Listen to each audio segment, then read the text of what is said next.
Ram Narayan Ram. Chaque fois que je dis cela, et je le dirai encore aujourd'hui, notre maître réside en nous, il est notre conscience et le ciel.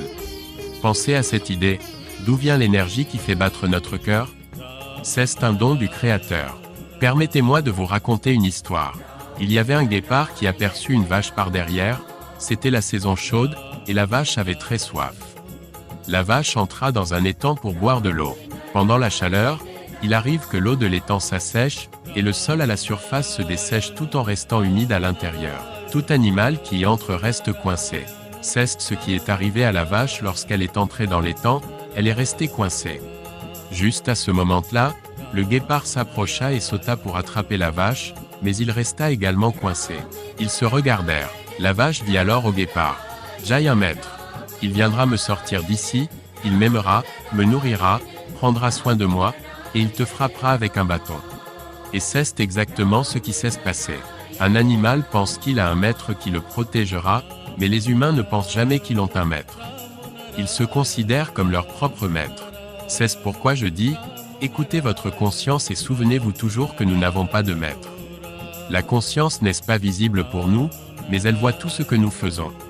Les gens croient en diverses religions, mais ils devraient aussi être conscients de la vérité.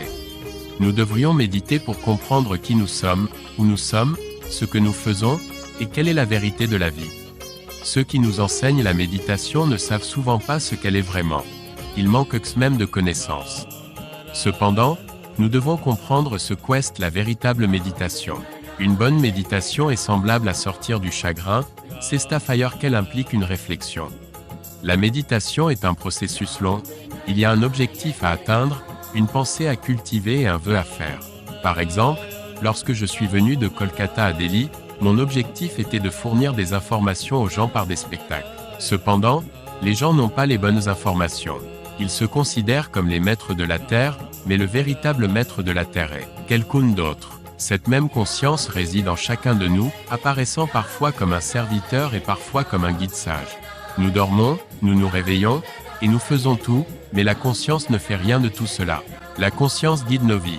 Les battements de notre cœur sont dus à notre conscience. Nous devons préserver notre conscience. Si nous naissons, nous devons également mourir. Il n'est absolument pas vrai que nous ne mourrons pas. Personne n'est immortel. Rien ne nous accompagne après la mort. Il y a un maître de tout, et c'est le ciel. Nous venons tous du ciel. La terre, le soleil, tout est dans le ciel. Les gens font des affaires au nom de la religion.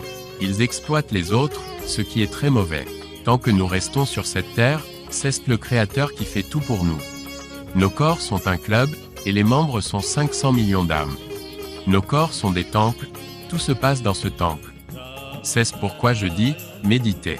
Grâce à la méditation, nous ne ferons qu'une. Nos pensées et nos principes s'unifieront. Alors, nous vivrons pour nous-mêmes et permettrons aux autres de vivre. Nous devons comprendre le langage de la nature, car tout dans la nature réside en nous. Cela nous donne la capacité de prévoir. Une personne ne se trompe jamais elle-même. Elle ne peut tromper que les autres.